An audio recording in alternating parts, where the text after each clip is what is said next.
குருகுலம் கல்வி நிகழ்ச்சி திட்டத்தினூடாக உங்களை சந்திப்பதிலே மகிழ்ச்சி. உங்கள் அனைவருக்கும் வணக்கம். சாந்தியும் சமாதானமும் உண்டாவதாக. பொருளியல் தரம் 13க்குரிய தேர்ச்சி 9 தேர்ச்சி மட்டம் 9.2 தொடர்பாக இன்றைய பாடத்திலே கலந்துரையாட இருக்கின்றோம். அதற்கு முன்னர் கடந்த பாடத்திலே பொருளியல் தேர்ச்சி மட்டம் 9.2 ஒப்பீட்டு நன்மை தொடர்பாக தீர்மானிக்கின்ற மூலாதாரங்கள் எவை என்பதை பற்றி பார்த்திருந்தோம். அந்த விடயத்தை உங்களுக்கு ஞாபகமூட்டுவதோடு இன்றைய பாடத்தை நாங்கள் ஆரம்பிக்கின்றோம். இன்றைய பாடம் பாதுகாப்பு வாதத்தின் செயல்பாடுகளும் அதன் மூலமாக சுதந்திர வர்த்தகத்திற்கு தோன்றும் தாக்கத்தையும் ஆராய்வு செய்வார் என்று இன்றைய இந்த தேர்ச்சி மட்டம் 9.2 காணப்படுகின்றது. அந்த அடிப்படையிலே கடந்த பாடத்திலே நாங்கள் பார்த்த விடயத்தை ஞாபகமூட்டிவிட்டு இன்றைய விடயத்துக்கு வருகின்றேன். ஒப்பீட்டு நன்மையின் தோற்றத்திற்கான மூலாதாரங்கள் அல்லது தோற்றுவாய்கள் என்றால் என்ன என்பதை பற்றி நாங்கள் பார்க்க வேண்டியிருக்கிறது. வளங்களின் திரட்சியில் மாற்றம், வள திரட்சியிலே மாற்றம் ஏற்படுவதன் காரணமாக ஒப்பீட்டு நன்மை மாற்றமடைகிறதுக்கு வாய்ப்புகள் இருக்கின்றன. அதாவது அமையச் செலவு கூடுவதற்கோ அல்லது குறைவதற்கோ காரணமாக அமையும். அந்த அடிப்படையிலே இந்த வள திரட்சி மாற்றம் அடைவது என்பது என்னவென்றால், சில நாடுகளிலே வளங்கள் உயர்வாக இருக்கின்றன, சில நாடுகளிலே வளங்கள் குறைவாக இருக்கின்றன. உதாரணமாக தென் ஆப்பிரிக்காவை எடுத்து பார்த்தால் அங்கே தங்கம் அதிக அளவிலே காணப்படுகின்றது. அதே போல மத்திய கிழக்கு நாடுகளை எடுத்து பார்த்தால் அங்கே பெட்ரோலிய வளம் அதிக அளவிலே இருக்கின்றன. இந்த வள ஏற்றத்தாழ்வுகளுக்கு ஏற்றபடி அந்த நாடுகளுடைய அமையச் செலவிலே வேறுபாடுகள் இருக்கின்றன. அமையச் செலவில் ஏற்படுகின்ற வேறுபாடுகள் இந்த ஒப்பீட்டு நன்மையை தீர்மானிக்கும். அடுத்ததாக பண்பு ரீதியான தன்மை என்று சொல்லப்படுவது என்னவென்றால், சில நாடுகளிலே தேர்ச்சி பெற்ற தொழிலாளர்கள் இருப்பார்கள், வேறு சில நாடுகளிலே தேர்ச்சி அற்ற தொழிலாளர்கள் இருப்பார்கள்.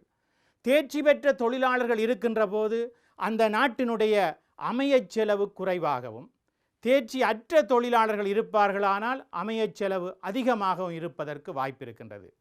அந்த அடிப்படையிலே இந்த ஒப்பீட்டு நன்மை வேறுபடுவதற்கு காரணங்கள் உள்ளன. அடுத்ததாக சுவையிலே உள்ள மாற்றம். சுவையிலே மாற்றம் என்பது சுவை அதிகரித்தல் அல்லது சுவை குறைதல். சுவை அதிகரிக்கின்ற போது அப்படியான பண்டங்களை அந்த நாடுகள் தொடர்ச்சியாக உற்பத்தி செய்து வருகின்ற போது அந்த நாட்டினுடைய ஒப்பீட்டு ரீதியாக அமையச் செலவு குறைவடைவதற்கு வாய்ப்புகள் இருக்கின்றன. அதனால் அந்த நாடுகள் ஒப்பீட்டு நன்மையை அடைவதற்கு வாய்ப்புகள் காணப்படுகின்றன. அடுத்ததாக இந்த அளவு திட்ட சிக்கனம் என்ற ஒன்று இருக்கிறது. அதாவது ஒரு நிறுவனம் உற்பத்தியினுடைய அளவை மிக விரிவாக்கம் செய்கின்ற போது, அதனுடைய அளவு திட்டத்தை பெரிதாக்குகின்ற போது அதனுடைய செலவு குறைகின்றது. அதன் காரணமாக அமையச் செலவிலே வீழ்ச்சி ஏற்படுகின்றது. அது ஒப்பீட்டு நன்மையை தீர்மானிப்பதற்குரிய காரணமாக இருக்கின்றது. இதை தவிர பண்ட வேறுபாடுகள் ஒப்பீட்டு நன்மையை தீர்மானிப்பதிலே செல்வாக்கு செலுத்துகின்ற காரணிகளாக இருக்கின்றன. தொழில்நுட்ப வேறுபாடு இதுவும் ஒப்பீட்டு நன்மையை தீர்மானிப்பதிலே செல்வாக்கு செலுத்துகின்ற காரணியாக இருக்கின்றது. நவீன தொழில்நுட்பங்களை பயன்படுத்துகின்ற போது அங்கே உற்பத்தி செலவு குறைகின்றது. அதன் காரணமாக அந்த நாடுகள் ஒப்பீட்டு நன்மையை அனுபவிப்பதற்கு வாய்ப்புகள் இருக்கின்றன. அதே போன்று அரச கொள்கைகள், சில சந்தர்ப்பத்திலே அரசாங்கம் அந்த உற்பத்திகளுக்காக ஊக்குவிப்புகளை மானியங்களை வழங்குகின்றது. அவ்வாறு ஊக்குவிப்புகளை மானியங்களை வழங்கும் போது அந்த பொருளினுடைய உற்பத்தி செலவுகள் குறைவடைகின்றது. அது ஒப்பீட்டு ரீதியிலே குறைந்த அமையச் செலவுக்கு காரணமாக இருப்பதன் காரணமாக ஒப்பீட்டு நன்மையை நாடுகள் அனுபவிக்கக்கூடியதாக இருக்கின்றது. அடுத்ததாக பணவீக்கம். பணவீக்கம் என்பது குறிப்பிட்ட ஒரு காலப்பகுதியிலே தொடர்ச்சியாக பொருட்கள் சேவைகளின் விலைமட்டம் அதிகரித்து சென்று அது ஒரு நீண்டகால போக்கிலே இருக்குமானால் அதை பணவீக்கம் என்று சொல்வோம். பணவீக்கம் இந்த ஒப்பீட்டு செலவை தீர்மானிப்பதிலே முக்கிய பங்களிப்பை செய்கின்றது. பணவீக்கத்தின் காரணமாக இந்த ஒப்பீட்டு நன்மைகள் குறைவடைகிறதுக்கு வாய்ப்புகள் இருக்கின்றன. அப்போ அதனால் ஒப்பீட்டு நன்மையை தீர்மானிக்கிற காரணிகளில் அதுவும் ஒன்றாக சொல்லப்படுகின்றது. அடுத்ததாக அமைவிடம். ஒரு நாடு அமைந்திருக்கின்ற இடத்தை பொறுத்து அந்த நாட்டினுடைய ஒப்பீட்டு நன்மைகள் தீர்மானிப்பதற்கு காரணமாக இருக்கின்றன. சில இடங்களை பொறுத்தவரையிலே நாடுகள் இலகுவாக வளங்களை கொண்டு வருவதற்கும் தன்னுடைய உற்பத்திகளை இலகுவாக சந்தைப்படுத்துவதற்கும் ஏற்ற அமைவிடத்திலே அந்த நாடுகள் இருக்குமானால் அந்த நாட்டினுடைய ஒப்பீட்டு செலவுகள் குறைவடைகிறதுக்கான வாய்ப்புகள் இருக்கின்றன. அதாவது அமையச் செலவு குறைவடைகிறதுக்கான வாய்ப்புகள் இருக்கின்றது. அதனால் ஒப்பீட்டு ரீதியிலே செலவுகள் குறைவடைகிறதுக்கு வாய்ப்புகள் இருக்கின்றன. அதன் மூலமாக அந்த நாடுகள் ஒப்பீட்டு நன்மையை அடைந்து கொள்வதற்கான வாய்ப்புகள் இருக்கின்றன. அப்போ இதுவரை நாங்கள் என்ன பார்த்தோம் என்றால், முழு நன்மை கோட்பாடு என்றால் என்னென்று பார்த்தோம், ஒப்பீட்டு நன்மை என்றால் என்னென்று பார்த்தோம். இப்பொழுது போட்டி நன்மை என்றால் என்ன என்பதை பற்றி பார்க்க இருக்கின்றோம். அப்போ போட்டி நன்மை என்பது என்னவென்றால், குறித்த ஒரு பண்டத்தை தன்னுடைய போட்டி உற்பத்தியாளரை விட நுகர்வோர்களுக்கு மேலதிகமான நன்மையை வழங்கக்கூடிய வகையிலே அந்த பண்டத்தை வழங்க முடியுமாக இருந்தால் அது போட்டி நன்மை என்று சொல்லப்படுகிறது. போட்டி உற்பத்தியாளரை விட கூடுதலான நலன்களை நுகர்வோருக்கு வழங்கக்கூடிய ஒரு செயல்பாடாக இருப்பதுதான் இந்த போட்டி நன்மையாக இருக்கும். அது விலையின் அடிப்படையிலே வேறுபட்டதாக இருக்கலாம், அல்லது தரத்தின் அடிப்படையிலே வேறுபட்டதாக இருக்கலாம். சில வேளைகளில் தன்னுடைய போட்டியாளரை விட குறைவான விலைகளிலே சந்தைப்படுத்தக்கூடிய வாய்ப்பு இருக்கலாம், அல்லது உயர்வான விலையிலே சந்தைப்படுத்தக்கூடிய வாய்ப்பு இருக்கலாம், அல்லது போட்டியாளரை விட தரத்தை உயர்ந்த வகையிலே பேணக்கூடியதாக தன்னுடைய அந்த பொருட்களை சேவைகளை வழங்கக்கூடியதாக இருக்கும். அப்படியான நிலைதான் போட்டி நன்மை என்று சொல்லப்படுகிறது. இங்கே பாருங்கள், குறித்த ஒரு பண்டத்தை நுகர்வோனுக்கு வழங்கும் போது ஏனைய போட்டியாளரை விட அதிக பெறுமதிகளை நுகர்வோனுக்கு கிடைக்க செய்வதாகும். இப்பெறுமதியானது ஏனைய போட்டியாளர்களின் விலையை விட குறைந்த விலையாக அல்லது உயர்ந்த விலையாகவும் இருக்கலாம், அல்லது ஏனைய போட்டியாளரின் தரத்தை விட கூடிய தரத்தில் இருக்கலாம். அப்போ இதில் என்ன சொல்லப்படுகின்றது என்றால், போட்டி நன்மை என்பது தன்னுடைய போட்டியாளரை விட உயர்ந்த பெறுமதிகளை நுகர்வோனுக்கு வழங்குகின்ற ஒரு செயல்பாடு. அது விலையின் அடிப்படையில் இருக்கலாம் அல்லது தரத்தின் அடிப்படையில் இருக்கலாம் என்பதைத்தான் இது சொல்லுகின்றது. ஆகவே இந்த போட்டி நன்மையை ஒரு நிறுவனம் அடைய வேண்டுமானால் தன்னுடைய போட்டியாளர்களை விட அவர்கள் பெறுகின்ற சராசரி லாபத்தை விட கூடுதலான சராசரி லாபங்களை பெறுகின்ற போது அந்த போட்டி நன்மையை அடையக்கூடியதாக இருக்கும். பாருங்கள், தொழிலில் இருக்கும் ஏனைய போட்டியாளர்கள் உழைக்கும் சராசரி லாப அளவை விட கூடிய லாபத்தை தொடர்ந்து உழைப்பதற்கு முடியுமாயின் அந்நிறுவனத்திற்கு போட்டி நன்மையை அடைய முடியும். பாருங்கள், போட்டி நன்மை என்றால் இந்த அடிப்படையில் தான் கூறப்படுகிறது. மாணவர்களே, பரீட்சை ரீதியாக ஒப்பீட்டு நன்மை, முழு நன்மை, போட்டி நன்மை, இயற்கை நன்மை, செயற்கை நன்மை என்ற அடிப்படையிலே வினாக்கள் வருவதற்கு வாய்ப்புகள் இருக்கின்றன. அடுத்ததாக நாங்கள் பார்க்க வேண்டியது போட்டி நன்மைக்குரிய மூலாதாரங்கள் பற்றி பார்க்க இருக்கின்றோம். இந்த போட்டி நன்மையை ஏற்படுத்துகின்ற மூலாதாரங்களை ஒன்று செலவு நன்மையின் அடிப்படையில் என்ன மூலாதாரங்கள் என்றும், பொருள் வேறாக்கத்தின் மூலமாக என்ன மூலாதாரங்கள் இருக்கின்றன, என்ன நன்மைகள் இருக்கின்றன என்பதை பற்றியும் பார்க்க போகின்றோம். இங்கே செலவு நன்மையின் மூலாதாரங்கள் என்று சொல்லப்படுகின்ற விடயங்கள் என்னவென்றால், ஒன்று உயர்ந்த உற்பத்தி திறன் மட்டங்கள், உயர்ந்த இயலளவு பயன்பாடு, உற்பத்தி உள்ளீடுகளுக்கு ஆக குறைந்த விலைகளை பெறும் பொருட்டு பேரம் பேசும் சக்தியை பயன்படுத்தல்.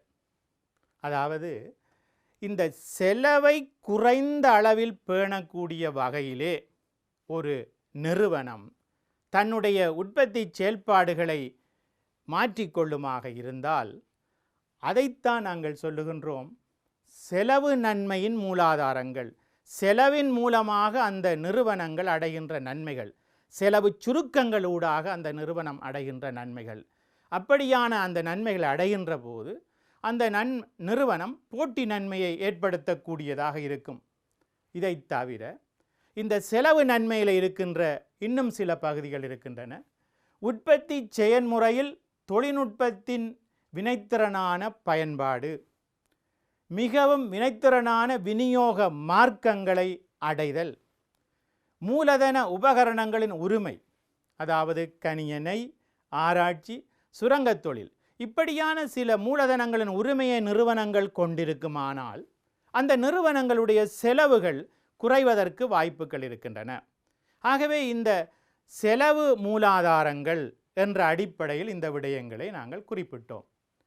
அடுத்ததாக பொருள் வேறாக்கத்தின் மூலமாக நிறுவனங்கள் அடையக்கூடிய போட்டி நன்மைகள் என்ற அடிப்படையிலே நாங்கள் பார்ப்போமானால், ஒரு நிறுவனம் தன்னுடைய உற்பத்தி பொருளை மற்றைய நிறுவனத்தினுடைய பொருளிலிருந்து வேறுபடுத்தி காட்டுவதற்கான செயல்பாடுகளின் ஊடாக நன்மை அடைவதற்கு வாய்ப்புகள் இருக்கின்றன.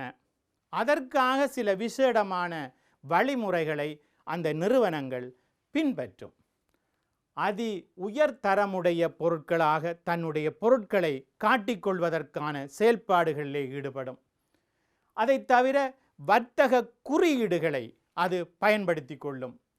வலுவான நுகர்வோர் அங்கீகாரம் மற்றும் விருப்ப வர்த்தக குறியீடல் மீதான விசுவாசம், இவற்றையெல்லாம் மக்கள் ஏற்றுக்கொள்ளக்கூடியதாக, இந்த குறியீட்டை பார்த்த உடனேயே இது இந்த நிறுவனத்தினுடைய உற்பத்தி பொருள் என்று தெரிந்து கொள்ளக்கூடிய வகையிலே இருக்கின்ற செயல்பாடுகள் அந்த நிறுவனத்தை போட்டி நன்மையை ஏற்படுத்துகின்ற நிறுவனமாக மாற்றுவதற்கு அது வழிவகுக்கக்கூடியதாக இருக்கின்றது. இதை தவிர புத்தாக்கங்கள், புதிதான பொருட்களை அறிமுகப்படுத்துவதாகவும், இருக்கின்ற பொருட்களிலே ஒரு புதுமை நாட்டத்தை வெளிப்படுத்தக்கூடிய வகையிலும் அந்த நிறுவனங்கள் தன்னுடைய பொருளை வேறாக்குகின்ற போது அதன் மூலமாக அந்த நிறுவனங்கள் நன்மையை அடைகின்றன. அதே நேரம் நுகர்வோருக்கு நன்மையை ஏற்படுத்துகின்றன.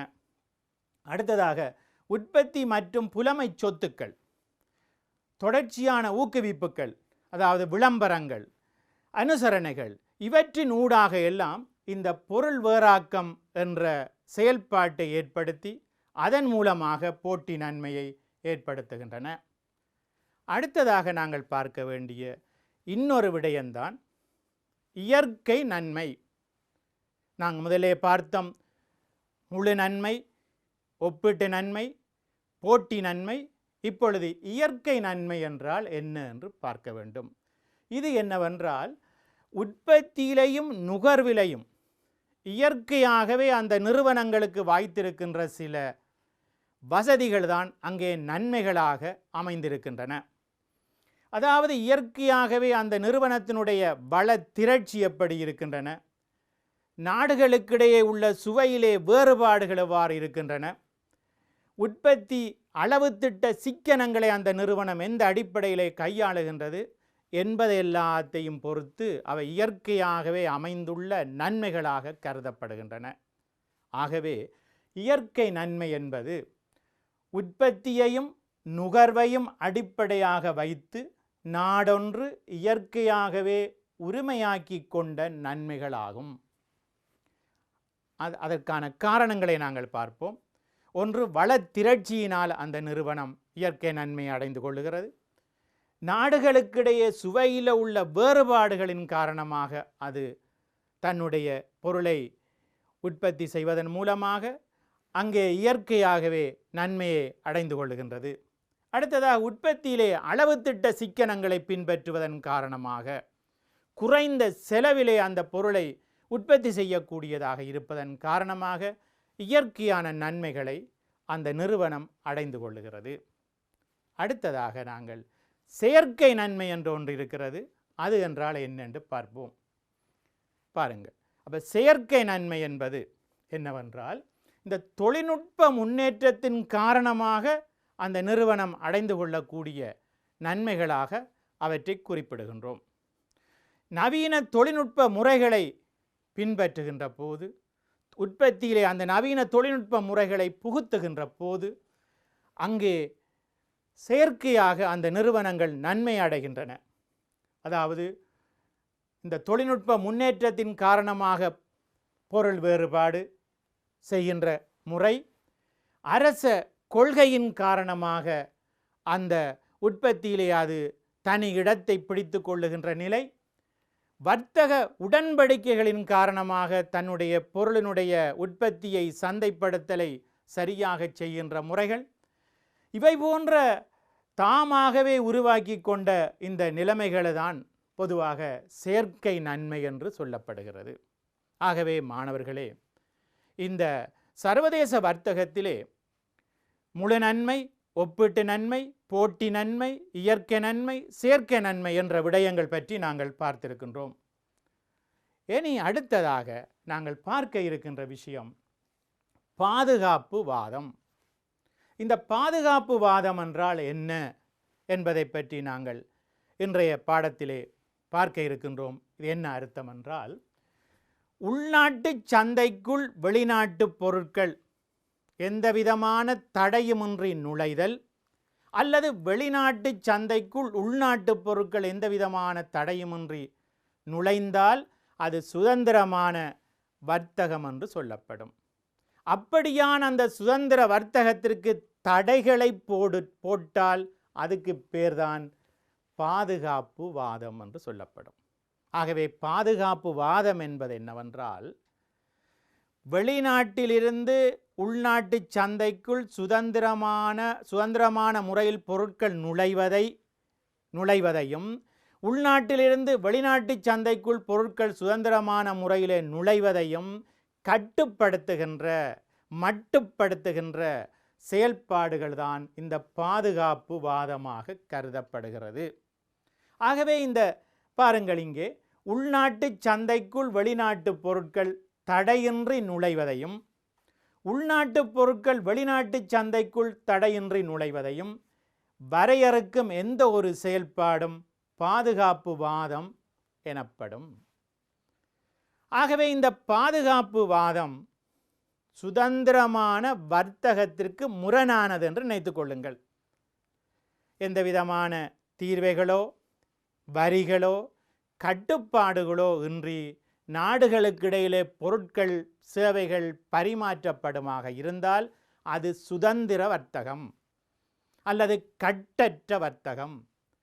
அத்தகைய ஒரு வர்த்தகத்திற்கு சில தடைகளை போட்டு இறக்குமதி செய்யப்படுகின்ற பொருட்கள் சேவைகளுக்கும் ஏற்றுமதி செய்யப்படுகின்ற பொருட்கள் சேவைகளுக்கும் சில கட்டுப்பாடுகளை, வரையறைகளை, வரிகளை விதித்து தடுக்கின்ற போது அவற்றைத்தான் வர்த்தக பாதுகாப்பு அல்லது பாதுகாப்பு வாதம் என்று சொல்லுகின்றோம். இங்கே பாருங்கள், அப்போ இந்த சுதந்திர வர்த்தகத்துக்கு தடையாக அமையும் செயல்பாடுகள் அவைதான் வர்த்தக பாதுகாப்பு. அப்போ இந்த பாதுகாப்பு நடவடிக்கைகளை இரண்டாக வகைப்படுத்தி கொள்ளலாம். ஒன்று என்னவென்றால், இந்த தீர்வைகள் வரிகள் மூலமான பாதுகாப்பு. இரண்டாவது தீர்வைகள் வரிகள் அல்லாத பாதுகாப்பு.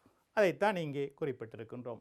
பாருங்கள், ஒன்று தீர்வை வரி பாதுகாப்பு செயல்பாடு, இரண்டாவது தீர்வை வரி அல்லாத பாதுகாப்பு செயல்பாடு. தீர்வை வரி பாதுகாப்பு செயல்பாடு என்பது என்னவென்றால், இந்த ஏற்றுமதி இறக்குமதி பொருட்களுக்கு தீர்வைகளையும் வரிகளையும் விதிப்பதன் மூலமாக அவற்றினுடைய ஏற்றுமதிகளை அல்லது இறக்குமதிகளை கட்டுப்படுத்துகின்ற செயல்பாடுதான் இந்த தீர்வை வரி பாதுகாப்பு செயல்பாடு என்று சொல்லப்படுகிறது. உதாரணமாக, ஏற்றுமதிகளுக்கு இந்த தீர்வைகள் வரிகள் விதிக்கப்படுகின்ற போது அந்த பெறுமதி அடிப்படையில் அந்த தீர்வைகளை விதிக்கலாம். ஏற்றுமதிகளுக்கோ அல்லது இறக்குமதிகளுக்கோ பெறுமதியின் அடிப்படையிலே தீர்வுகள் விதிக்கலாம், அல்லது அலகு அடிப்படையிலே தீர்வைகள் விதிக்கலாம், அல்லது விசேட விதமாக அந்த தீர்வைகளை விதிக்கலாம்.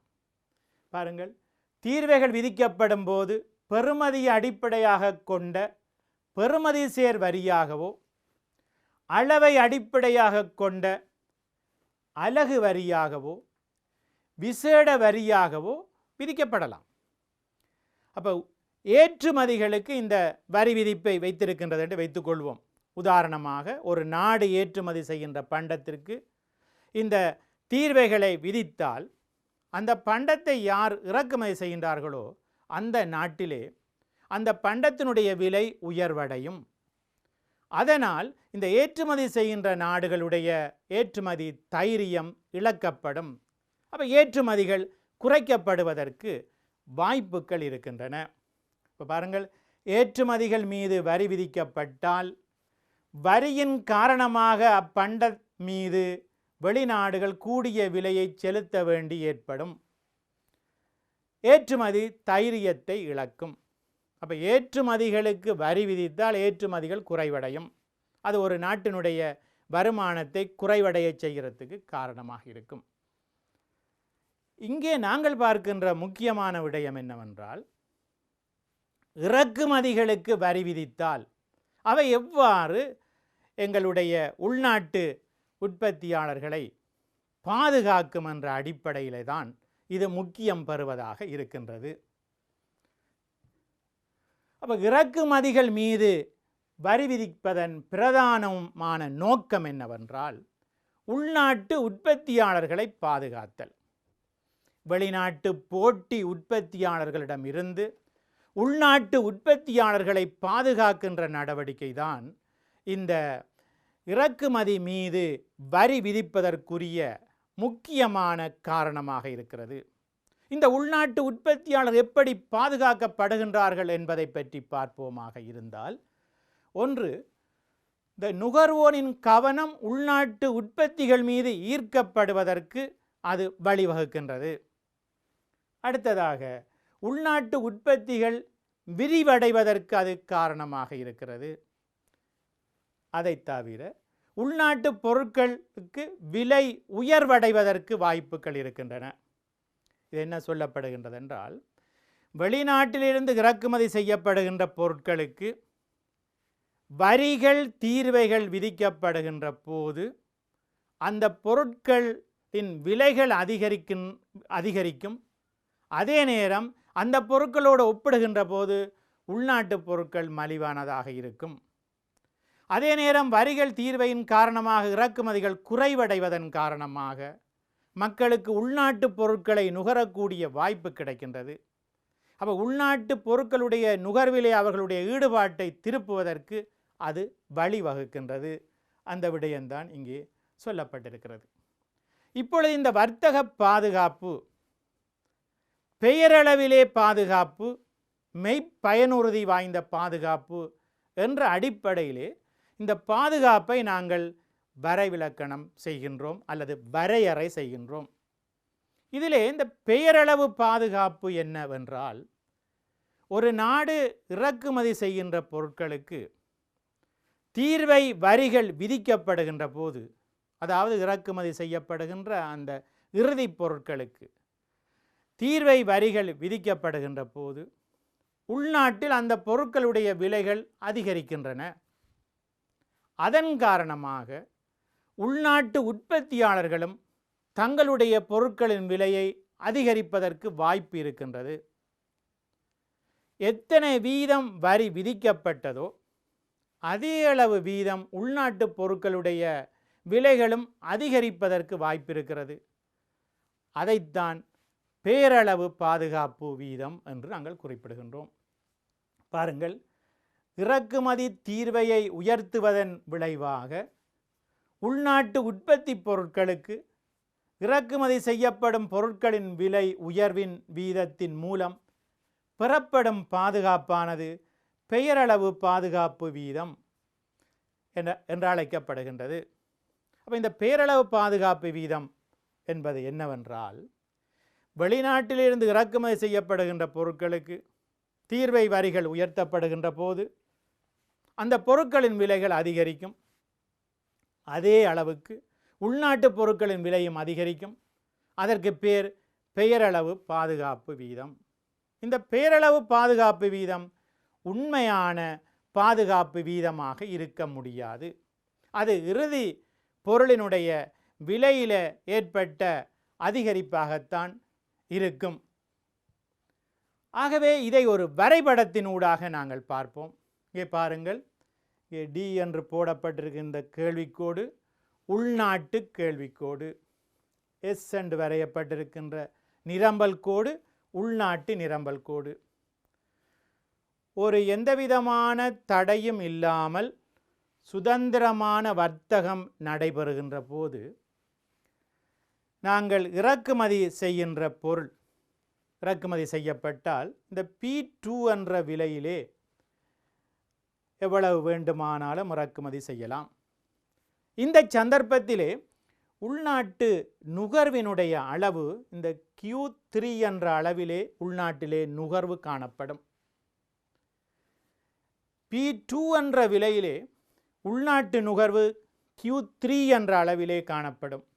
அதே நேரம் உள்நாட்டு உற்பத்தியாளர் தங்களுடைய பொருட்களை இந்த Q2 என்ற அளவு பொருட்களை அவர்கள் விற்பனை செய்ய தயாராக இருப்பார்கள், நிரம்பல் செய்வார்கள். இப்படி இருக்கின்ற போது இந்த இறக்குமதி பண்டத்திற்கு அரசாங்கம் வரியை விதிக்குமானால் அந்த இறக்குமதி பண்டத்தினுடைய விலை உயர்வடையும். இங்கே P3 ஆக அது நாங்கள் காட்டுகின்றோம். P3 என்ற அடிப்படையிலே அந்த விலை உயர்வடைந்திருக்கிறது.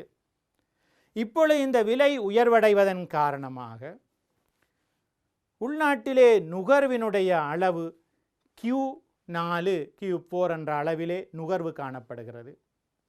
உள்நாட்டு உற்பத்தியாளர் Q5 என்ற அளவிலே அவர்கள் நிரம்பல் செய்கின்றார்கள்.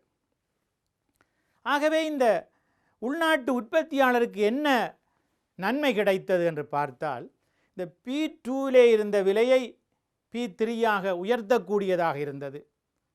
இறக்குமதி பண்டங்களுக்கு வரி விதித்ததன் காரணமாக அது உயர்வடைந்தது. அதனால் அதே அளவு வரி வீதம் இந்த உள்நாட்டு உற்பத்தியாளருக்கும் கிடைத்திருக்கிறது. அதைத்தான் நாங்கள் பெயரளவு பாதுகாப்பு வீதம் என்று சொல்லுகின்றோம். உண்மையிலே இந்த பெயரளவு பாதுகாப்பு வீதமானது சரியான உண்மையான பாதுகாப்பு வீதமாக இருக்க முடியாது. ஆகவே உண்மையான பாதுகாப்பு வீதத்தை அளவிட வேண்டுமானால் அதை மெய்ப்பயனுறுதி வாய்ந்த பாதுகாப்பு வீதம் என்று சொல்லுகின்றோம். அது எப்படி அளவிடப்படுகிறது என்பதை பற்றி பார்ப்போம். பேரளவு பாதுகாப்பு வீதம் உள்நாட்டு உற்பத்தியாளரின் விலையானது இறக்குமதி பொருளின் உள்நாட்டு சந்தை விலையின் வீதமாக குறிப்பிடப்படும்.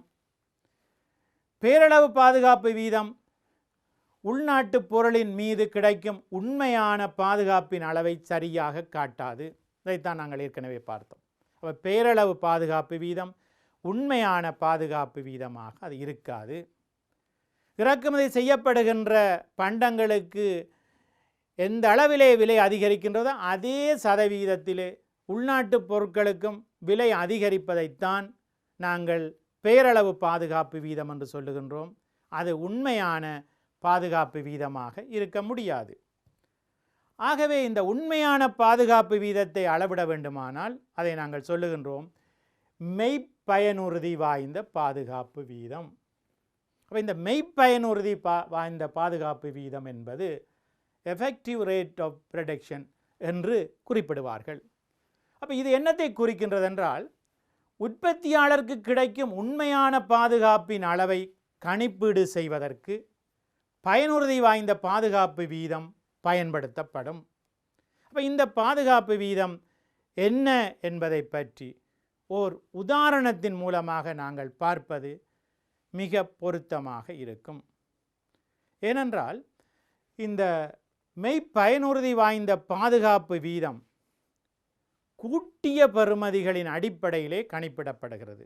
அதாவது வரி தீர்வைகள் விதிக்கப்பட்ட பின்னர் உள்ள கூட்டிய பெறுமதிக்கும் வரிகள் தீர்வைகள் விதிக்கப்படுவதற்கு முன்னர் உள்ள கூட்டிய பெறுமதிக்கும் இடையிலான வேறுபாட்டை வரிகள் தீர்வைகள் விதிக்கப்படுவதற்கு முன்னர் உள்ள கூட்டிய பெறுமதியினால் பிரித்து அதை 100ஆல் பெருக்குவதன் மூலமாக இந்த மெய்ப்பயனுறுதி வாய்ந்த பாதுகாப்பு வீதம் அளவிடப்படுகிறது. அதை பற்றி இப்பொழுது பார்ப்போம். பாருங்கள், இதை ஒரு சமன்பாட்டின் மூலமாக நாங்கள் இதை பார்ப்போம். ERP என்பது மெய்ப்பயனுறுதி வாய்ந்த பாதுகாப்பு வீதம்.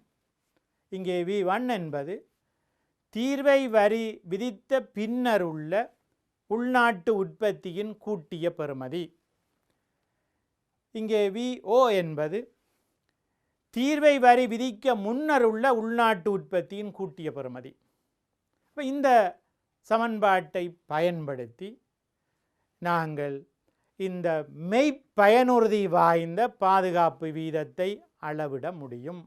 இப்பொழுது பாருங்கள், உதாரணமாக ஒன்றை குறிப்பிடுகின்றேன்.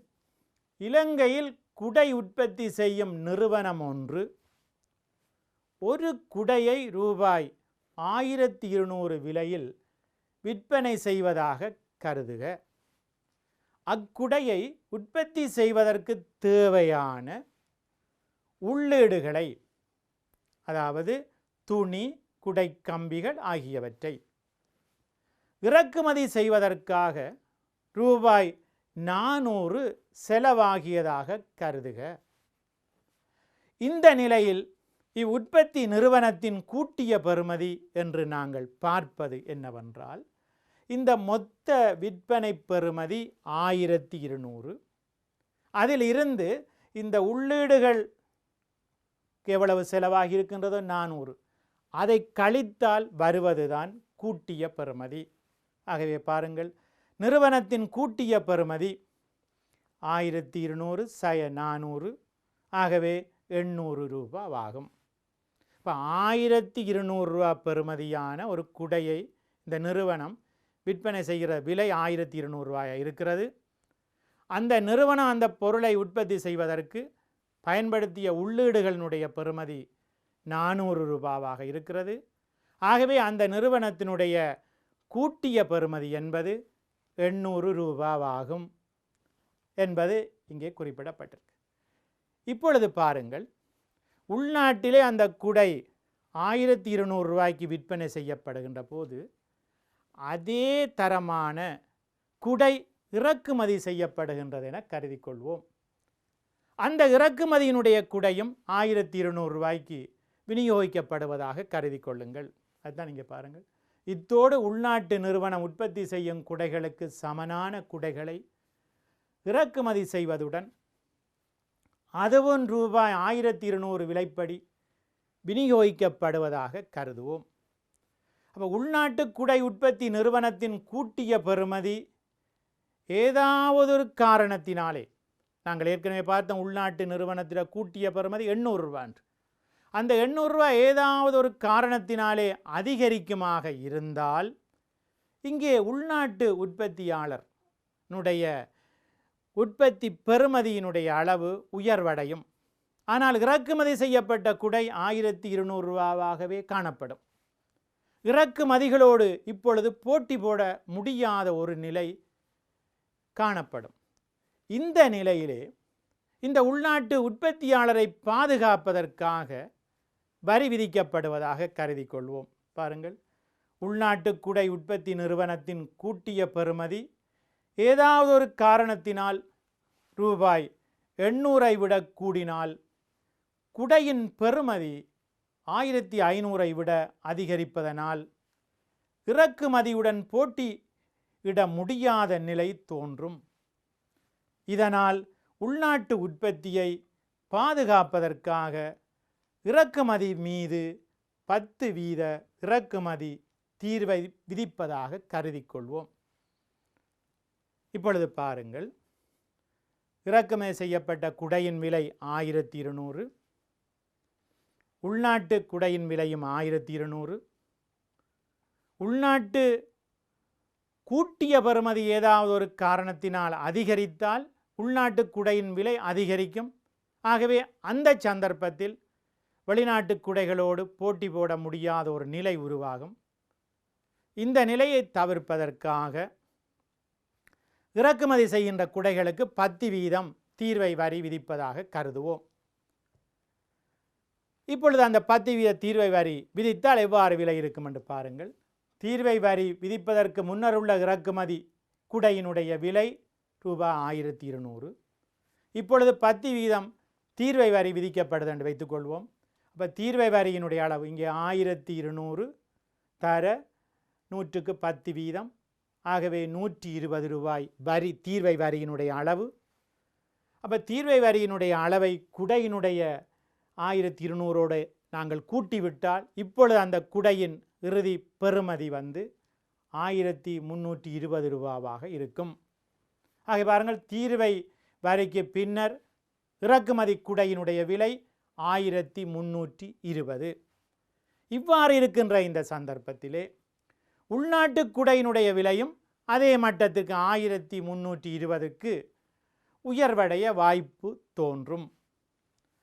இதனால் உள்நாட்டு குடையின் கூட்டிய பெறுமதி இப்பொழுது நாங்கள் பார்த்தால் குடையினுடைய பெறுமதி இப்போ அந்த வரிக்கு பின்னர் 1320, உள்ளீடுகளின் செலவு 400, ஆகவே கூட்டிய பெறுமதி 920 ரூபாவாகும். இந்த விடயத்தை இந்த சமன்பாட்டிலே நாங்கள் பிரதியிட்டு பார்ப்போம்.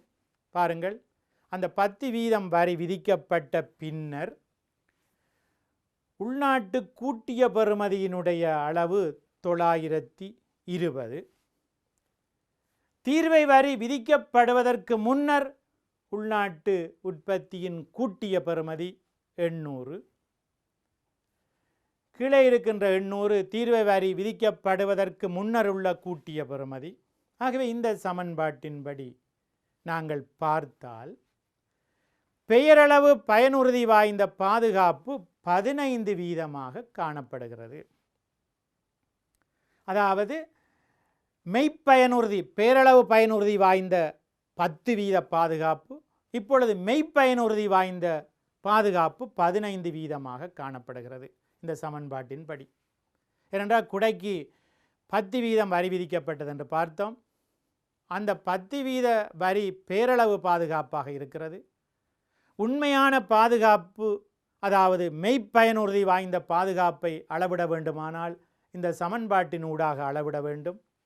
நாங்கள் ஏற்கனவே குறிப்பிட்ட அந்த உதாரணங்களை அடிப்படையாக வைத்து இந்த சமன்பாட்டின்படி அளவிடுகின்ற போது மெய்ப்பயனுறுதி வாய்ந்த பாதுகாப்பு இப்பொழுது 15% காணப்படுகிறது.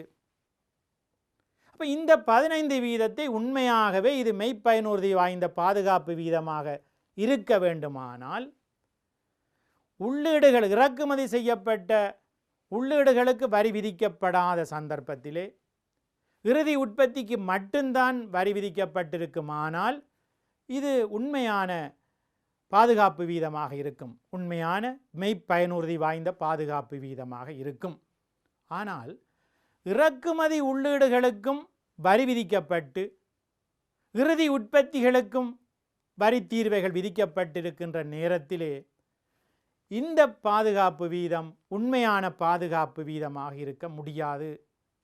அப்படியான ஒரு சந்தர்ப்பத்திலே நாங்கள் என்ன செய்ய வேண்டுமென்றால் அந்த இறக்குமதிகளுக்கு விதிக்கப்பட்ட வரிகளையும் கவனத்திலே கொள்ள வேண்டும். இப்போ பாருங்கள், உள்நாட்டு நிறுவனம் குடை உற்பத்திக்கு தேவையான உள்ளீடுகளை இறக்குமதி செய்யும் போது அதற்கு தீர்வை வரி விதிக்கப்பட்டிருந்தால் அது இதற்குள் சேர்க்கப்பட்டிருக்காது. ஏற்கனவே உள்ள அந்த பாதுகாப்பு வீதத்திலே அது சேர்க்கப்பட்டிருக்காது. இந்த நிலையிலே மெய்ப்பயனுறுதி வாய்ந்த பாதுகாப்பு வீதம் உண்மையான பாதுகாப்பு வீதமாக இருக்க முடியாது. இதைத்தான் நாங்கள் ஏற்கனவே பார்த்தோம். இப்போ பாருங்கள், அப்போ உள்ளீடுகள் மீது தீர்வை வரி விதிக்கப்பட்டால் பயனுறுதி வாய்ந்த பாதுகாப்பு வீதம் மாற்றமடையும். பாருங்கள், ஏற்கனவே கூறப்பட்ட உதாரணத்தின்படி இறக்குமதி குடைகள் மீது 10% தீர்வை வரி விதிக்கப்படும். இங்கு உள்நாட்டு உற்பத்தி நிறுவனம் இறக்குமதி செய்யும் உள்ளீடுகளுக்காக ஒரு 5% தீர்வை விதிக்கப்படுவதாக கருதி கொள்க. ஏற்கனவே 10% அந்த இறுதி உற்பத்திக்கு விதிக்கப்பட்டிருக்கிறது. உள்ளீடுகளுக்கும் ஒரு 5% விதிக்கப்படுவதாக கருதி கொள்வோம். அப்படி விதிக்கப்பட்டால் இப்பொழுது எப்படி இந்த கூட்டிய பெறுமதியை பார்க்க வேண்டும்? அந்த உள்ளீடுகளுக்கு விதிக்கப்பட்ட வரியினுடைய அளவு என்ன என்பதை பார்ப்போம். பாருங்கள், தீர்வை வரிக்கு முன்னர் உள்ளீடுகளின் பெறுமதி 400 ரூபாய்.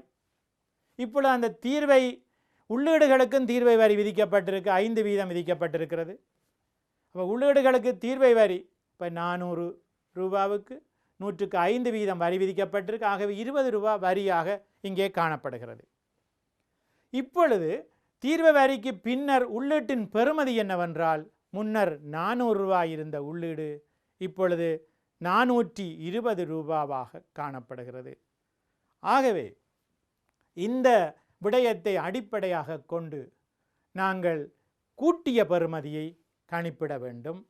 பாருங்கள், தீர்வை வரிக்கு பின்னர் உள்நாட்டில் கூட்டிய பெறுமதி 1320 ரூபாய். தீர்வை வரிக்கு பின்னர் உள்ள பெறுமதியை காணப்போகின்றோம். அங்கே பாருங்கள், மொத்த பெறுமதி குடையினுடைய 1320, இந்த உள்ளீடுகளினுடைய பெறுமதி 420. ஆகவே தீர்வை வரிக்கு பின்னர் உள்நாட்டில் கூட்டிய பெறுமதி 900 ரூபாவாக காணப்படும். இப்பொழுது பாருங்கள், மெய் பயனுறுதி வாய்ந்த பாதுகாப்பு வீதத்தை நாங்கள் கணிப்பிடுகின்ற போது இந்த உள்ளீடுகளுக்கும் வரி விதிக்கப்பட்டிருக்கிறது. அதன் அடிப்படையிலே இப்பொழுது கூட்டிய பெறுமதியை பார்த்தால் இந்த தீர்வைகளுக்கு பின்னர் 900 ரூபாவாக காணப்படுகிறது. தீர்வை வரிக்கு முன்னர் கூட்டிய பெறுமதி 800. ஆகவே இப்பொழுது பயனுறுதி வாய்ந்த பாதுகாப்பு வீதம் இங்கே 900லிருந்து 800ஐ கழிக்கின்றோம். 100, அதன் கீழ் 800 இருக்கிறது. அதை 100ஆல் பெருக்குகின்றோம். இப்பொழுது 12.5% காணப்படுகிறது. இது மெய் பயனுறுதி வாய்ந்த பாதுகாப்பு வீதமாக கருதப்படுகிறது. ஆகவே இதில் என்ன சொல்லப்படுகின்றது என்றால், கூட்டிய பெறுமதி அடிப்படையில் தான் இந்த மெய்ப்பயனுறுதி வாய்ந்த பாதுகாப்பு வீதம் கணிக்கப்படுகிறது. வரி விதிக்கின்ற போது இறுதி உற்பத்திக்கும் வரி விதிக்கலாம், உள்ளீடுகளுக்கும் வரி விதிக்கலாம். இறுதி உற்பத்திகளுக்கு மட்டும் வரி விதிக்கின்ற போது அங்கே பயனுறுதி வாய்ந்த பாதுகாப்பு வீதமும், உள்ளீடுகளுக்கும் வரி விதிக்கின்ற போது அங்கே பயனுறுதி வாய்ந்த பாதுகாப்பு வீதமும் வேறுபடுவதற்கு வாய்ப்பு இருக்கிறது. ஆகவே உள்ளீடுகளுக்கும் வரி விதிக்கப்பட்டு இறுதி உற்பத்திகளுக்கும் வரி விதிக்கப்பட்டால் மெய் பயனுறுதி வாய்ந்த பாதுகாப்பு வீதம் இப்பொழுது நாங்கள் எடுத்துக்கொண்ட உதாரணத்தின்படி இந்த 12.5 காணப்படுகிறது. இந்த அடிப்படையில் தான் மாணவர்களே இந்த பயனுறுதி வாய்ந்த பாதுகாப்பு வீதத்தை நீங்கள் அளவிட்டு காட்டக்கூடியதாக இருக்க வேண்டும். ஏனென்றால் பரீட்சை ரீதியிலே இது ஒரு முக்கியமான பகுதியாக காணப்படுகின்றது. ஆகவே பாருங்கள், ஏனைய காரணிகள் மாறாத நிலையில் பின்வரும் நிபந்தனைகளின் கீழ் இந்த மெய்ப்பயனுறுதி வாய்ந்த பாதுகாப்பு வீதம் உயர் பெறுமதியை பெறும். எந்த சந்தர்ப்பத்திலே இந்த மெய் பாதுகாப்பு, அதாவது மெய்ப்பயனுறுதி வாய்ந்த பாதுகாப்பு வீதம் எந்த சந்தர்ப்பத்திலே உயர்வாக இருக்கும் என்பதற்கான சில நிபந்தனைகள் சொல்லப்பட்டிருக்கிறது. அதிலே பாருங்கள், 1, இறுதி உற்பத்தி மீது விதிக்கப்படும் பேரளவு தீர்வை வரி வீதம் உயர்வாக இருந்தால் இந்த மெய்ப்பயனுறுதி வாய்ந்த பாதுகாப்பு வீதமும் உயர்வாக இருக்கும். நாங்கள் ஏற்கனவே பார்த்த இறுதி உற்பத்தி மீது 10% விதிப்பதற்கு பதிலாக அதைவிட கூடுதலான வீதம் விதித்திருந்தால் எங்களுடைய மெய்ப்பயனுறுதி வாய்ந்த பாதுகாப்பு வீதமும் அதிகரிப்பதற்கு வாய்ப்பு இருக்கிறது. அடுத்ததாக, இறக்குமதி உள்ளீடுகள் மீது விதிக்கப்படும் தீர்வை வரி வீதம் குறைந்த பெறுமதியை கொண்டிருக்கணும். உள்ளீடுகளுக்கு விதிக்கிற நேரம் அது கூட்டிய இறுதி உற்பத்திக்கு விதிக்கின்ற அளவு இருக்காமல் அதைவிட குறைந்த அளவிலே இருக்குமானால், குறைந்த வீதத்திலே இருக்குமானால் இங்கே இந்த மெய்ப்பயனுறுதி வாய்ந்த பாதுகாப்பு வீதம் அதிகரிக்கிறதுக்கு வாய்ப்புகள் இருக்கின்றன. அடுத்ததாக, பொருளின் பெறுமதியில் இறக்குமதி உள்ளீடுகளின் வீதம் உயர்ந்த பெறுமதியை பெறுதல். அதாவது பொருட்களின் பெறுமதி உள்ள அந்த இறக்குமதி உள்ளீடுகளின் பெறுமதி, நாங்கள் இறக்குமதிகளை 400 ரூபாய் எடுத்துக்கொண்டோம், அந்த 400ஐ விட அது கூடுதலாக இருக்குமானால், இறக்குமதி செலவுகள் அதிகமாக இருக்குமானால், அந்த சந்தர்ப்பத்திலையும் இந்த மெய்ப்பயனுறுதி வாய்ந்த பாதுகாப்பு வீதம் உயர் பெறுமதியை காட்டுவதற்கு வாய்ப்புகள் இருக்கின்றன. இதுவரைக்கும் நாங்கள் என்ன பார்த்தோம் என்றால், தீர்வை வரிகள் விதிக்கப்படுவதனால் ஏற்படுகின்ற பாதுகாப்பு பற்றி பார்த்தோம். அடுத்ததாக தீர்வை வரிகள் அல்லாத வர்த்தக பாதுகாப்பு என்று ஒன்று இருக்கிறது. ஒன்று, வெளிநாட்டிலிருந்து வருகின்ற பொருட்களுடைய இறக்குமதியை கட்டுப்படுத்துவதற்கு தீர்வைகள் வரிகள் என்ற அடிப்படையிலே விதித்து அந்த பொருளின் இறக்குமதியை கட்டுப்படுத்தி அதற்கு பதிலான உள்நாட்டு பொருட்களுடைய உற்பத்தியை அதிகரிக்க செய்ய முடியும் என்று பார்த்திருந்தோம். அடுத்ததாக இந்த தீர்வை வரிகள் அல்லாத இன்னொரு வகையான கட்டுப்பாடு இருக்கிறது. அது என்னவென்று பார்ப்போம். ஒன்று, பங்கீட்டு முறை அல்லது கோட்டா முறையை அமுல்படுத்தல். அதாவது ஒரு நாடு குறிப்பிட்ட வருடத்தில் இவ்வளவு பொருட்களைத்தான் இந்த நாட்டிலே இருந்து இறக்குமதி செய்ய வேண்டும் என்று ஒரு அனுமதி பங்கை அல்லது கோட்டா முறையை நடைமுறைப்படுத்தி அந்த அனுமதி பங்குக்கு ஏற்றபடி, அந்த கோட்டா முறைக்கு ஏற்றபடி தான் இறக்குமதி செய்ய வேண்டும், அதைவிட மேலதிகமாக இறக்குமதி செய்ய முடியாது என்ற கட்டுப்பாடுகளை விதிக்கின்ற முறைதான் இந்த பங்கீட்டு முறை அல்லது கோட்டா முறை என்று சொல்லப்படும். அடுத்ததாக, உள்நாட்டு உற்பத்தியாளருக்கு மானியம் அல்லது ஊக்குவிப்புகளை பெற்றுக் கொடுத்தல். அப்போ உள்நாட்டு உற்பத்தியாளர்களை ஊக்குவிப்பதற்காக எப்படி என்றால், உள்நாட்டிலே இருக்கின்ற உற்பத்தியாளர்களுக்கு வரி சலுகை, வரி விடுதலை, வரி தவிர்ப்பு, அந்த நடவடிக்கைகள் தான் இங்கே உள்நாட்டு உற்பத்தியாளர்களுக்கான மானியமாக காணப்படுகிறது. அப்படியான மானியங்கள் வழங்கப்படுமானால் உள்நாட்டு உற்பத்தியாளருடைய உற்பத்தி செலவு குறைவாக இருக்கும். அதன் மூலமாக அவர்கள் ஏற்றுமதி செய்கின்ற பொருட்களை அதிகரிப்ப செய்வார்கள். அதனால் ஏற்றுமதி வருமானம் அதிகரிக்கும் என்று எதிர்பார்க்கின்ற ஒரு கட்டுப்பாடாக, இந்த வரி தீர்வை அல்லாத ஒரு கட்டுப்பாடாக அது காணப்படுகிறது. அடுத்ததாக இருக்கிறது பொருள் குவித்தல். பொருள் குவித்தல் என்பது என்னவென்றால், ஒரு நாடு தான் உற்பத்தி செய்த பொருளை தன்னுடைய நாட்டிலே விற்கின்ற விலையிலும் பார்க்க குறைந்த விலையிலே இன்னொரு நாட்டிலே விற்பனை செய்வது, அல்லது தான் உற்பத்தி செய்கின்ற சராசரி செலவை விட குறைந்த விலையிலே வேறு நாடுகளிலே பொருளை விற்பனை செய்வது, இவ்வாறான செயல்பாடுகளை பொருள் குவித்தல் என்று நாங்கள் சொல்லுகின்றோம், டம்பிங் என்று சொல்லுகின்றோம். ஆகவே வெளிநாடுகளிலிருந்து பொருட்கள் மலிவாக இந்த நாட்டுக்குள்ளே நிறைந்து வருமாக இருந்தால் அதனால் உள்நாட்டு உற்பத்தியாளர்கள் பாதிக்கப்படுவார்கள். ஏனெனில் வெளிநாட்டு பொருட்கள் மிக மலிவான விலையிலே உள்நாட்டு சந்தையிலே வருகின்ற போது உள்நாட்டு உற்பத்தியாளர்களால் அத்தகைய ஒரு பொருளை உற்பத்தி செய்ய முடியாமல் போய்விடும். அந்த சந்தர்ப்பத்திலே அந்த குவித்தலை கட்டுப்படுத்துகின்ற நடவடிக்கையும் இந்த தீர்வை வரியல்லாத பாதுகாப்பு நடவடிக்கையிலே ஒன்றாக காணப்படுகிறது. இதை தவிர தன்னிச்சையாக ஏற்றுமதி கட்டுப்பாடுகளை விதித்தல். இவ்வளவுதான் ஏற்றுமதி செய்யலாம், இதற்கு மிஞ்சி ஏற்றுமதி செய்ய முடியாது. அதே போல இறக்குமதிகள் என்பதற்காகலாம் சில வரையறைகளை, கட்டுப்பாடுகளை வைத்து நடவடிக்கைகளை மேற்கொண்டால் அதைத்தான் தன்னிச்சையான ஏற்றுமதி கட்டுப்பாடுகள் என்று சொல்லுகின்றோம். அடுத்ததாக வெளிநாட்டு செலாவணி கட்டுப்பாடு என்று இருக்கிறது. அதாவது வெளிநாட்டு நாணயங்களை இந்த அளவிற்குத்தான் இறக்குமதி செய்வதற்காக அல்லது ஏற்றுமதி செய்வதற்காக பயன்படுத்த முடியும் என்ற ஒரு வரையறை இருக்கின்றது. அதை நாங்கள் செலாவணி கட்டுப்பாடு என்று சொல்லுகின்றோம். அடுத்தது ஏற்றுமதி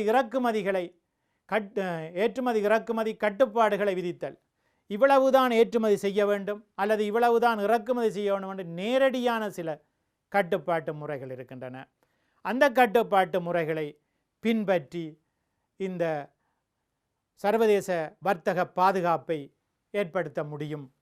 அடுத்ததாக சில வியாபார தடைகளை விதித்தல். அந்த வியாபார தடைகளை விதிப்பதன் மூலமாகவும் இந்த இறக்குமதிகளை கணிசமான அளவிற்கு கட்டுப்படுத்தி உள்நாட்டு உற்பத்தியாளர்களை பாதுகாக்கிறதுக்கான வழிகள் இருக்கின்றன. இதை தவிர நிர்வாக தொழில்நுட்ப நியமங்களை விதித்து அதன் மூலமாக அதை அமுல்படுத்துவதன் மூலமாக இந்த ஏற்றுமதிகள் இறக்குமதிகளின் அளவிலே மாற்றத்தை ஏற்படுத்த முடியும். அதன் மூலமாக ஏற்றுமதி இறக்குமதிகளை கட்டுப்பாட்டுக்கு கொண்டு வர முடியும். ஆகவே இங்கே பாருங்கள், இந்த பாதுகாப்பு வாதம் என்ற அடிப்படையிலே நாங்கள் பார்த்தோம், தீர்வை வரிகள் மூலமான ஒரு பாதுகாப்பு, தீர்வை வரிகள் அல்லாத வகையிலே ஒரு வகையான பாதுகாப்பு. ஆகவே இந்த பாதுகாப்புகளை 2 பெரும் பிரிவுகளாக வகைப்படுத்தி இருக்கின்றோம். இப்பொழுது இந்த பாதுகாப்புக்கு சார்பாக கருத்துக்கள் சொல்பவர்களும் இருக்கின்றார்கள். இந்த பாதுகாப்பு வாதத்திற்கு எதிரான கருத்துக்களும் காணப்படுகின்றன. இந்த சார்பான கருத்துக்களை நாங்கள் சொல்லுகின்றோம். பாதுகாப்பு வாதத்துக்கு சார்பான கருத்துக்கள் என்பது என்னவென்றால், ஒன்று, அது ஒரு தேசிய பாதுகாப்பு கொள்கையாக இருக்கிறது. அதைவிட உள்நாட்டு உற்பத்திகளை பாதுகாக்கக்கூடியதாக இருக்கிறது. அதைவிட இளம்பருவ கைத்தொழில்களை பாதுகாக்கக்கூடியதாக இருக்கிறது. உள்நாட்டு உற்பத்தியாளர்களுடைய வேலை மட்டங்களை பாதுகாக்கக்கூடியதாக இருக்கின்றது. இப்படி பல கருத்துக்கள் இதற்கு சாதகமாக சொல்லப்படுகின்றது. அவற்றைத்தான் நாங்கள் இப்பொழுது பார்க்கின்றோம். தேசிய பாதுகாப்புடன் தொடர்புடையதாக உற்பத்தி, பொருளாதாரம், அரசியல் தீர்மானங்களை மேற்கொள்ளும் போதும் செயல்படுத்தும் போதும் பாதுகாப்புவாத கொள்கை பின்பற்றுவது முக்கியமாகும். உள்நாட்டு கைத்தொழில்களை பாதுகாப்பதற்கும் அதில் வேலையில் ஈடுபட்டுள்ளவர்களின் தொழில்களை பாதுகாப்பதற்கும் இந்த பாதுகாப்பு கொள்கை அவசியமாக இருக்கிறது. இதை தவிர உள்நாட்டு குழந்தை பருவ கைத்தொழில்களை, அதாவது ஆரம்ப நிலை கைத்தொழில்களை பாதுகாப்பதற்கு இந்த பாதுகாப்பு வாதம் அவசியமாக இருக்கிறது. ஏனென்றால் வெளிநாட்டிலிருந்து இறக்குமதி செய்கின்ற தரமான பொருட்களோடு உள்நாட்டில் புதிதாக உற்பத்தி செய்த பொருள் போட்டியிட முடியாது. ஆகவே அந்த பொருளினுடைய உற்பத்தியை தக்க வைத்து கொள்ள வேண்டும். அந்த உற்பத்தியை வளர்ச்சியடைய செய்ய வேண்டுமானால் இறக்குமதிகளை கட்டுப்படுத்த வேண்டும், தடை செய்ய வேண்டும். ஆகவே அந்த இளம்பருவ கைத்தொழில்களை பாதுகாப்பதற்கு இந்த பாதுகாப்பு வாதம் உதவியாக இருக்கிறது. அடுத்ததாக, வரையறுக்கப்பட்ட சில பொருட்களை மட்டும் சிறப்பு தேர்ச்சி அடைய செய்து வெளிநாட்டு வர்த்தகத்திலே ஈடுபட்டுள்ள நாடுகள் எதிர்நோக்கும் தளம்பல்களை தடை செய்தல், அதாவது பொருளாதார உறுதியை ஏற்படுத்தல், பொருளாதாரத்தை பல்லினத்தன்மையுடையதாக மாற்றுவதற்கும் பாதுகாப்புவாத கொள்கை பின்பற்றுவது அவசியமாக இருக்கிறது. இதை தவிர குறித்த ஒரு நாடு குவித்தல் பிரச்சனையை எதிர்நோக்கும் போது அந்த குவித்தல் நடவடிக்கைகளில் ஈடுபட்டுள்ள நாடுகளுக்கு எதிராக செயற்பாடுகளை மேற்கொள்வதற்கு இந்த பாதுகாப்பு வாதம் உதவியாக இருக்கிறது. இதை தவிர சென்மதி நிலுவை பிரச்சனையை தீர்க்க இந்த பாதுகாப்பு வாதம் உதவியாக இருக்கின்றது. இதை தவிர உள்நாட்டு வளங்களின் பாவனையை உயர்த்துவதற்கு இந்த பாதுகாப்பு வாதம் முக்கியத்துவம் வாய்ந்ததாக காணப்படுகிறது. அதை தவிர சமூகத்துக்கு தீங்கிழைக்கக்கூடிய பண்டங்களுடைய இறக்குமதிகளை கட்டுப்படுத்துவதற்கு, தடைப்படுத்துவதற்கும் இந்த பாதுகாப்பு வாதம் உதவியாக இருக்கிறது. ஆகவே இந்த பாதுகாப்பு வாதத்துக்கு சார்பான அடிப்படையிலே இந்த கருத்துக்கள் சொல்லப்பட்டன. அதே நேரம் பாதுகாப்பு வாதத்துக்கு எதிரான கருத்துக்களும் இருக்கின்றன. அவை என்னவென்றால், உள்நாட்டு வெளிநாட்டு சந்தைகள் சுருக்கமடைதல், வெளிநாட்டிலிருந்து பொருட்கள் வராமல் விட்டால் சந்தை சுருக்கமடைதல் ஒரு விஷயம். அதே நேரம் இந்த தரமில்லாத பொருட்களை உள்நாட்டிலே நுகர வேண்டி ஏற்படுகின்றது. தரமான பொருட்கள் கிடைக்காமல் போகிறதுக்கு வாய்ப்புகள் இருக்கிறது. இப்போ உள்நாட்டு வர்த்தகம் சுருக்கமடைவதனால் தேசிய வருமானம் குறைவடைகிறதுக்கு வாய்ப்பு இருக்கிறது. உள்நாட்டு உற்பத்திகளின் செலவை குறைப்பதற்கு ஊக்குவிப்புகள் இல்லாமையினால் வினைத்திறனற்ற தொழில்கள் உருவாகும். அதுதான் நாங்கள் சொல்லுகின்றோம், அந்த தரங்குறைந்த பொருட்களை நாங்கள் பாவிக்கின்றோம். தரமான இறக்குமதி செய்யப்பட்ட பொருட்களை பயன்படுத்துவதற்கான வாய்ப்பு இல்லாமல் போகும் என்பது இந்த ஏற்றுமதிக்கு எதிராக சொல்லப்படுகின்ற வாதமாகும். இதை தவிர தரமான பண்டங்களின் உற்பத்தி குறைவடைதல், முன்னேற்றமடைந்த தொழில்நுட்ப அசைவுக்கு அது தடையை ஏற்படுத்தல், இப்படியாக இந்த பல்வேறு வகையான வாத பிரதிவாதங்கள் இந்த வர்த்தக பாதுகாப்புக்கு தொடர்பாக காணப்படுகிறது. வர்த்தக பாதுகாப்புக்கு சார்பான வாதங்கள் இருக்கின்றன, எதிரான வாதங்கள் இருக்கின்றது.